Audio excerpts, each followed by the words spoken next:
Welcome to Advanced Form Editing. We left off if you went through the basic editing when we looking at the form that we created, and here we can see the URL of the form that users could click on and fill out.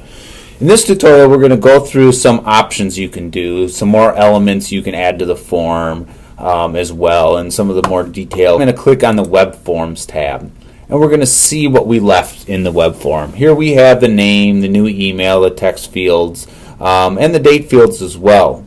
One of the most common things we do besides just sticking a form on a page is making sure somebody fills it out, or they fill it out in a particular manner. In order to do that, I'm going to double click on this item, and in here there's a tab that we have not used yet called Validation.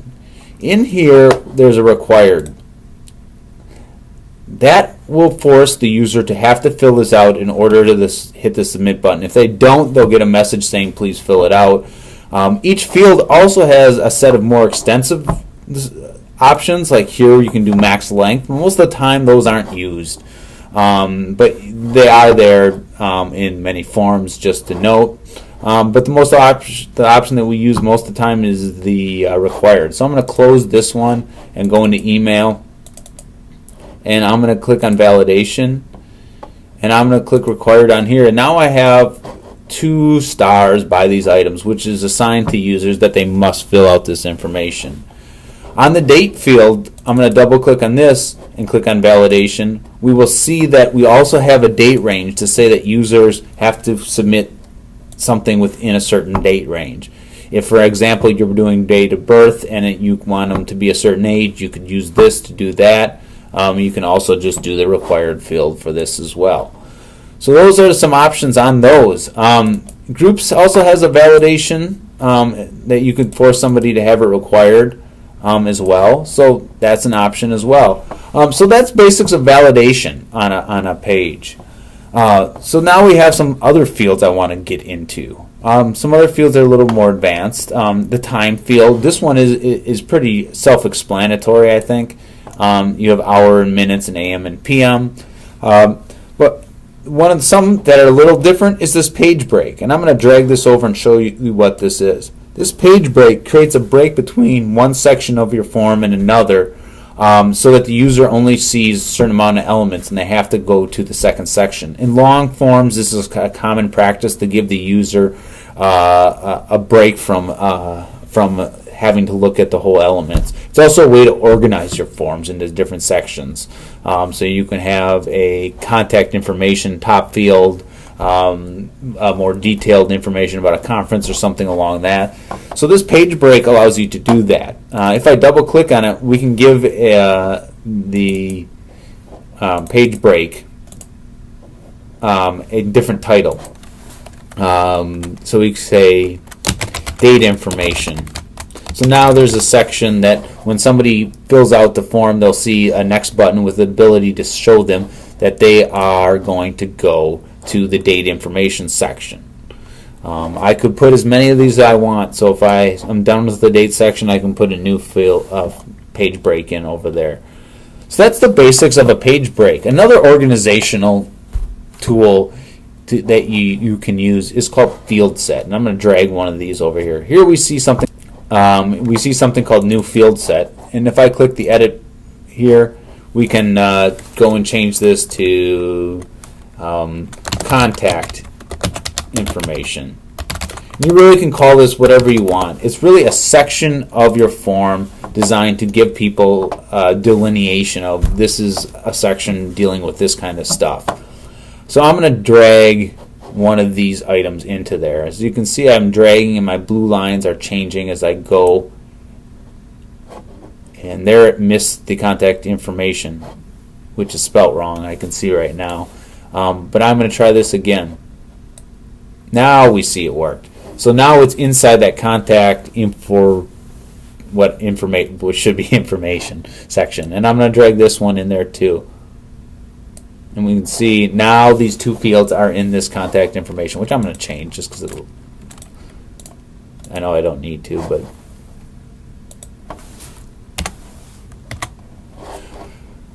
so now it's in that contact information section. And now we have a name, contact information section, in theory, the name should probably be in this section, so I'm going to drag this one down too.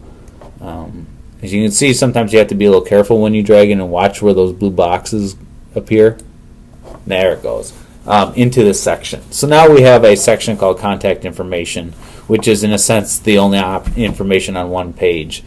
And so let's say this text area isn't part of that. We can drag this. I have to wait for this. See how that cross arrows show up? I'm going to click on that when those arrows go up and then drag this out of that field. And now I drag that text box out of that field. So when you click on one of these, you see this, the mouse turns into these arrows. That's really when you should be dragging, when it has those quad arrows. So now we have a date information, a new page, then this text area. If I wanted this to go back to this page, we're going to do dragging one more time. We're going to move it here. Now it's above the page break. So that's how you move things around in here to get them set.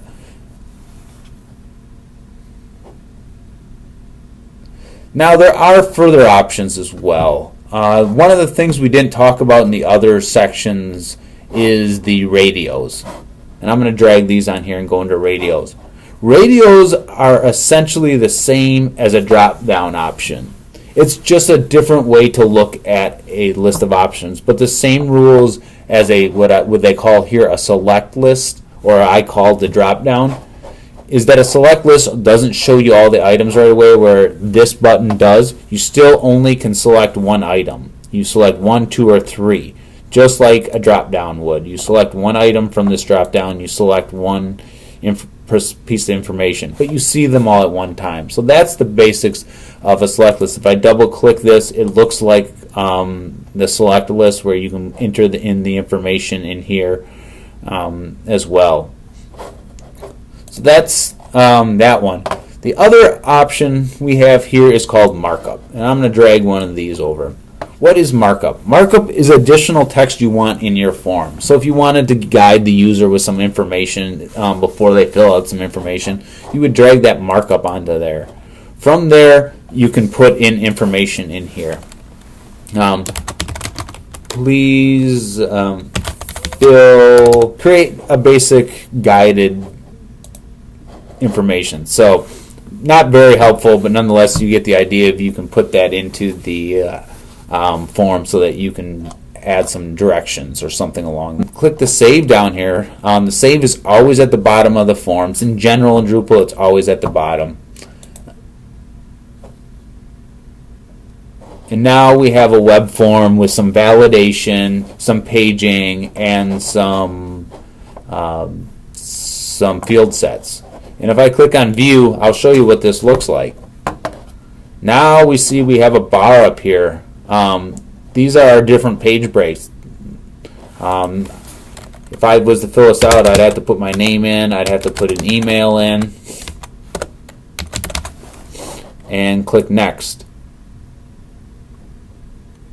And now I go to the second section of the thing. I can select as many of these I want. I can select one of these. I don't have to select a date because it's not required. And don't have to select anything here because it's not required. And then the form is submitted. So that's the basics of doing a little bit more advanced form editing. If you have more options, we will go for more options as well in future tutorials that'll go into some information on how you make fields dependent on others, how you show and hide fields based off of other fields as well. But that is a brief summary of this more advanced form editing. Thank you.